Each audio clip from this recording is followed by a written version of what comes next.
Bonsoir à toutes et à tous. Nous sommes ici en direct du plateau de Canal 23. Merci de nous retrouver ce soir. Je sais, il est 3 heures du matin, mais voilà, c'est pour ça qu'on est au lit, on est tous prêts à y aller, voilà. Et donc j'ai un invité surprise, comme vous pouvez le voir. Euh, nous avons Yasmina Kadra.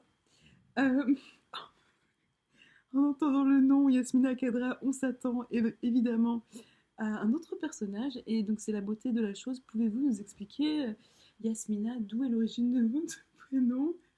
Alors déjà, je trouve ça terrible de me juger sur mon apparence. Je tiens... Ah non, mais personne ne vous juge. On est là entre amis, il n'y a pas de souci, hein. Oui, d'accord, mais vous faites tout de suite des suppositions sur mon prénom. Voilà, Yasmina, Gonzès, Reza, Arabe. Je vois pas où est le problème.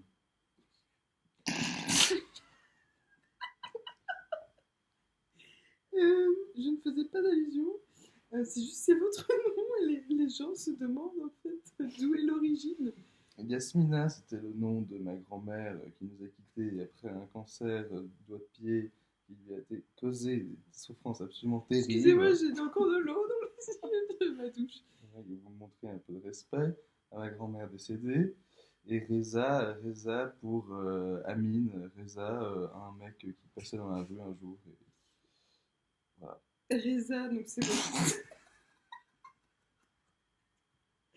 votre nom de jeune fille. Parce que sur le bouquin, il y a écrit Kadra. Donc je me demande en fait, c'est c'est votre nom de. Tout à fait. En fait, Kadra est devenu Reza parce que dans ma tribu, euh, lorsque quelqu'un adopte une chèvre, son nom de famille se métamorphose de façon assez inexpliquée, ce qui a donné Kadra. Reza. Kadra.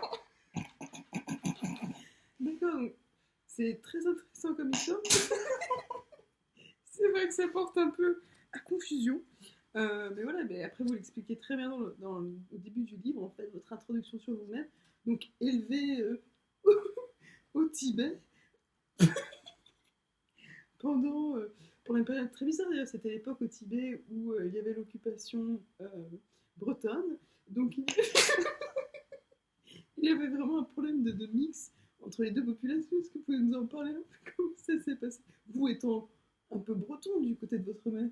Tout à fait, tout à fait. Mais j'en reviens du coup au titre de mon livre, parce que pendant un moment, euh, The Attack, hein. On parle de The Attack. oui, The Attack qui pendant longtemps était il faut choisir le bon trou.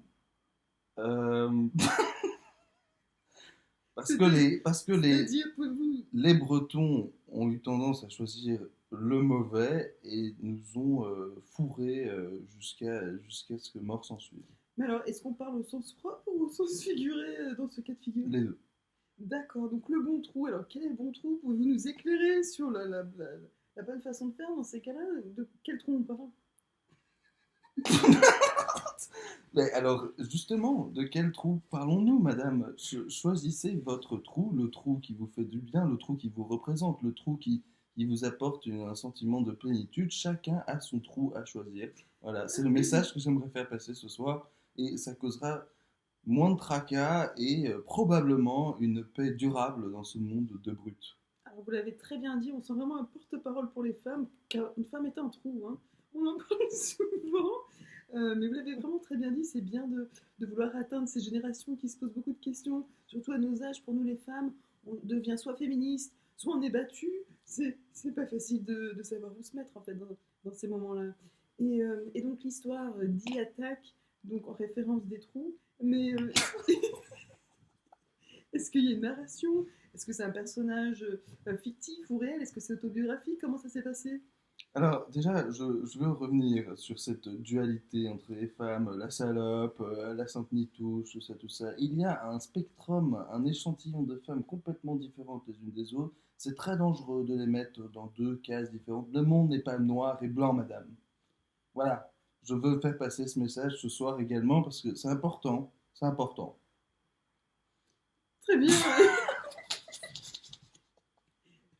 pour, pour revenir à ma question, euh, un peu autobiographique ce roman ou complètement fictif en fait? Eh ben, j'aimerais que les gens apprennent de mes erreurs. Et moi, j'ai choisi le mauvais trou. J'ai commencé. On parle euh, encore au sens fictif? Non, Sens non, au figuré? sens tout à fait réel. D'accord. Je suis sorti d'un endroit qui n'aurait pas eu lieu d'être. À la base, je suis sorti du mauvais trou. Ma mère était une catin totale. Donc déjà, je partais avec les pieds de plomb. Et ensuite, au fur et à mesure, j'ai choisi des trous, des trous, des trous. Je tombais de trou en trou, ça n'en finissait pas. Et j'aimerais que les gens regardent où ils mettent les pieds. Voilà. C'est important. D'accord, et pour en revenir à ma question, euh, comment vous êtes arrivé à l'idée de parler de tous ces trous, justement? Qu'est-ce qui s'est passé? Est-ce dû justement à cette attaque que vous avez vécue quand vous étiez au Tibet et qu'il y a eu le festival interceltique qui s'est passé en fait et les Tibétains ont dit non? Pas du tout. Un jour, je me suis réveillé, j'avais simplement les yeux en face des trous. D'accord, donc on reste très centré autour du mot trou. Hein. Et d'ailleurs, vous en parlez, vous avez même vous l'utilisez dans la langue arabe. Euh, Comment vous dites encore trou en arabe? Kawa. C'est très important aussi, c'est Ah très donc, important. il faut que je me méfie parce que j'ai fait beaucoup de voyages au Maroc et j'ai voulu commander un café. Euh, j'ai dit kawa. Donc bon à savoir, c'est pour ça qu'il me regardait toujours un peu étrangement en me faisant des clins d'œil. Mais voilà, vous Vous avez m'avez... de la chance qu'ils ne vous aient pas acheté pour deux chèvres et vous aient pas pris par tous les trous, si je puis m'exprimer ainsi. Ah non, moi en fait, je suis tétraplégique, donc c'est pour ça que je fais mes interviews comme ça. Ah Donc je oui, pense que le ça fauteuil explique beaucoup. roulant, d'ailleurs vous en parlez aussi vis-à-vis de votre problème, d'ailleurs, donc vis-à-vis de ces trous, le fait que vous n'ayez pas de sexe, Oui, c'est quand même un cas oui. particulier qu'on ne rencontre pas souvent. Et par contre, j'ai eu un sexe à un moment. Hein. Ça, je veux que les téléspectateurs soient clairs sur ce sujet. Je l'ai perdu de mon propre choix, c'est-à-dire que j'ai rencontré un caïman assez sympathique qui m'a proposé de m'arracher le sexe et j'ai dit oui. Sur le moment, j'ai dit oui et je ne regrette absolument pas. Finalement, la vie sans sexe est bien plus simple. C'est important. Hein. Et comment s'est passée cette période de votre vie? Étiez-vous plus jeune? Où étiez-vous pour avoir un caïman? C'était pas au Tibet? Ah mais madame, détrompez-vous, il y a beaucoup, beaucoup, beaucoup de caïmans au Tibet. Tout comme des Bretons. Il faut pas croire, hein, le Tibet est un endroit plein de surprises. Et donc, euh, et donc vis-à-vis de votre bouquin, est-ce qu'il y a une suite? Parce que la fin est quand même... Ah, voilà, on est sur le cul, sur le cul. voilà, On tombe de 6 étages dans un trou finalement. je ne veux pas spoiler nos téléspectateurs, mais c'est vrai que c'est une chute, oui, une chute dans le trou. Euh, Un comment... trou noir. Tout noir, tout à fait. Et donc, pensez-vous écrire un sequel, en faire peut-être un film même? On sait que vous avez joué dans quelques films de Guillaume Canet. Tout à fait.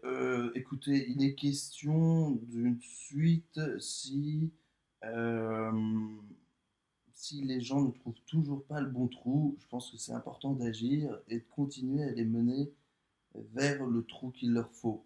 Alors s'il leur faut 2 bouquins, 3 bouquins, 4 bouquins, 5 bouquins, 6 bouquins, 7 bouquins, bon après je m'arrête. Mais non, non, je dirais jusqu'au bout du trou. Voilà. Et d'ailleurs, je salue mon ami Marc Dutroux, qui m'a beaucoup aidé pour la conception de ce livre. Ouais, quelqu'un de bien. Hein. Faut pas croire ce qu'on lit dans les journaux, c'est que des fake news, comme on dit. Oui, voilà. Bon, malheureusement, c'est un sujet que nous ne pouvons pas vraiment aborder, mais d'ailleurs, en parlant de trous, vous faites un petit peu allusion au fait que vous soyez allé en tôle quelques mois, justement, vis-à-vis des attaques bretonnes au Tibet. Est-ce qu'il y a une allusion finalement à ça ou pas du tout? Est-ce un trou différent ou ça fait partie des autres trous? C'est un trou dans un trou. Finalement, Mais il on- n'y a-t-il pas que des trous dans un trou? Il n'y a pas de matière? Non, non, non, ça c'est faux, ça c'est un non-sens. On a l'impression souvent de sortir d'un trou pour se retrouver dans un autre trou plus profond, et ça va ainsi de suite. Mais en ce qui concerne cette invasion des Bretons au Tibet, Moi, je n'étais pas contre hein, qu'ils apportent la crêpe et toutes ces choses. Toutes Le ces choses. cidre, Le cidre, c'était très le bien. festival interceltique, un merveilleux, Ah, mais, merveilleux festival. tout à fait. Et le festival des unijambistes de Nantes, un très beau moment aussi à passer. Ah bah pour nous, tétraplégique. C'est important. Non, mais c'est important. Il faut être inclusif. Ne me dites pas de me taire, c'est important. Ah non, pas du tout. Ah, je vois C'est- votre c'est- doigt Non, là que mais vous je fourrez sais, comme c'est ça. c'est le bras gauche que je ne contrôle pas par mon doigt. Voilà.